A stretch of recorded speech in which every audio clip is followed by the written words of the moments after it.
This is the story of a man named Stanley. Stanley worked for a company in a big building where he was employee number 427. Employee number 427's job was simple. He sat at his desk in room 427 and he pushed buttons on a keyboard. Orders came to him through a monitor next to his desk, telling him what buttons to push, how long to push them, and in what order. This is what employee 427 did every day of every month of every year. And although others might have considered it soul-rending, Stanley relished every moment that the orders came in, as though he had been made exactly for this job. And Stanley was happy.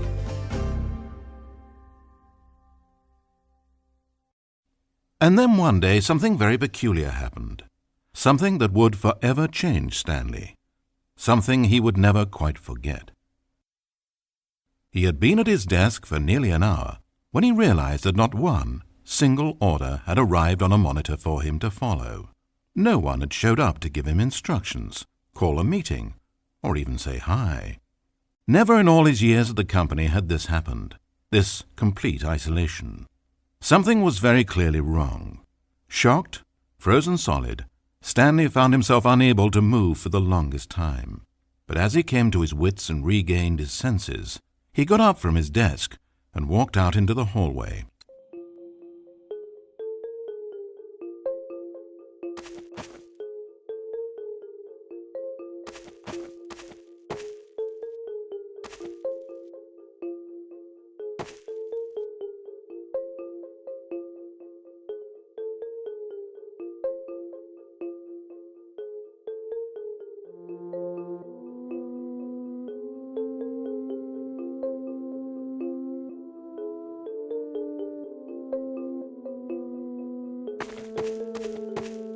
Stanley decided to go to the staff lounge to check on his co-workers.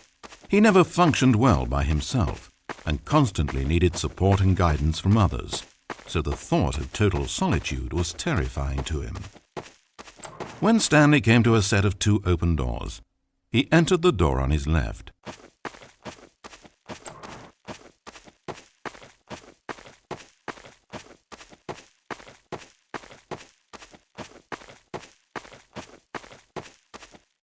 As Stanley entered the lounge, he was horrified to find not a single person here. He decided he would walk up to see his boss, hoping that he would find an answer there.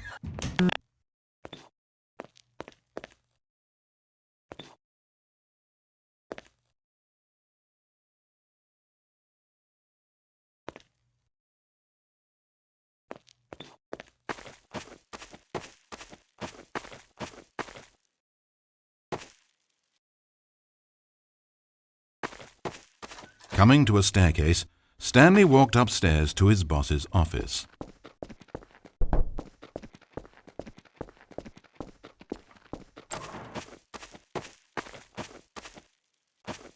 Entering his manager's office, Stanley was once again stunned to discover not an indication of any human life.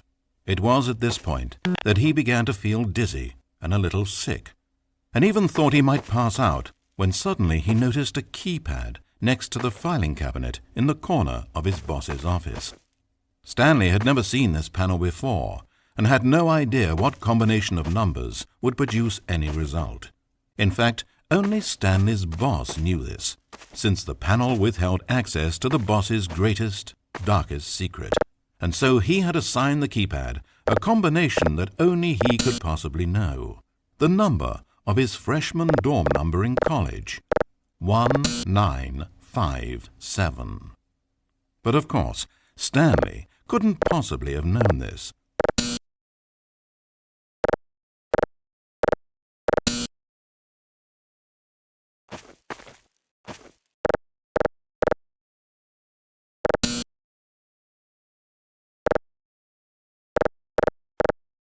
Stanley just sat around twiddling his thumbs.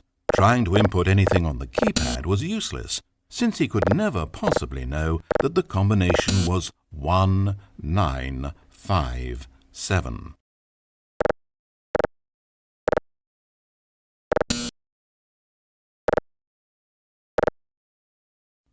One, 9, 5, 7.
Yet incredibly, by simply pushing random buttons on the keypad, Stanley happened to input the correct code by sheer luck.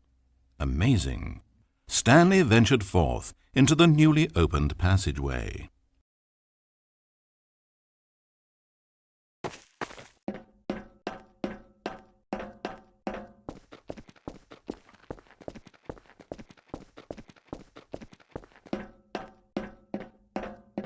As he drew deeper into the bowels of the building, Stanley had no idea where he was or what this place held. And just as he began to think he might not discover a thing, he emerged into a long room to find rows and rows of monitors, screens with a number above it. Stanley noticed, however, that these were not random numbers, but the number of employees who worked in the building, his co-workers. Even his own number, 427, had a place on the wall. But why a setup so elaborate, he asked. Was this simple surveillance or something even more? And as if in answer to his question, the wall slid open before him, revealing the ultimate truth of the situation. An enormous control panel, Stanley discovered, but not one that controlled simple machinery. Buttons were labeled with emotions: happy, sad. Levers and knobs controlled actions: walking, eating, doing work, or watching TV. Every input on this device monitored not the functions of a machine, but of a human being.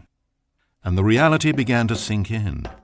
Stanley, like so many other people, reduced to images on a monitor, had been under someone's control, always at the mercy of this machine. Could this have been the only reason employee number 427 was content with his boring job? That a machine had altered his emotions to accept it blindly?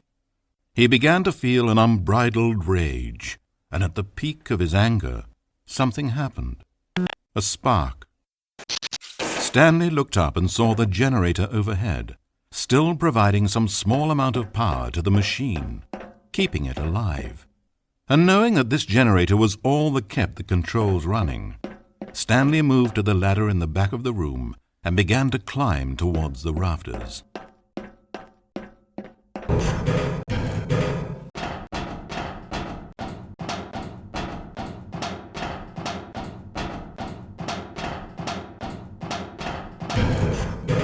The higher Stanley climbed, the closer he felt to freedom, the further from enslavement.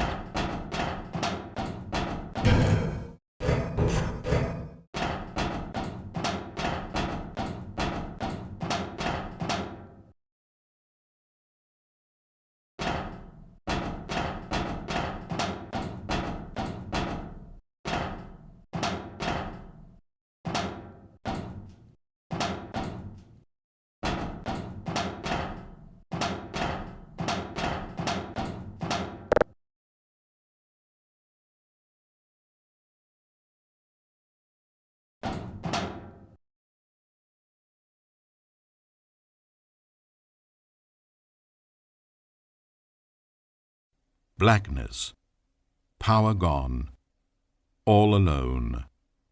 And then...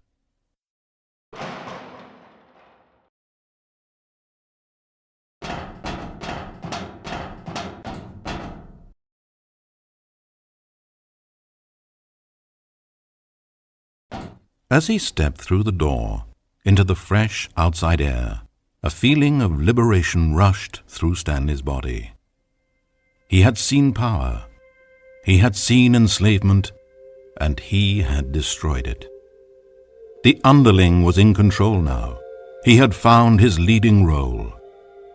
Stanley never discovered why everyone had gone missing, nor how and when he had come under the machine's control. But it didn't upset him terribly, because he knew that this was how things were meant to happen. All he felt was a delight unlike any he had ever known before. Never again would he follow someone else's orders without question. Never again would anyone tell Stanley where to go, what to do, or how to feel. No more bosses, no more instructions on a screen. Stanley decides for himself now. And he stepped out into the world, and he felt the cool breeze upon his skin, and Stanley was happy.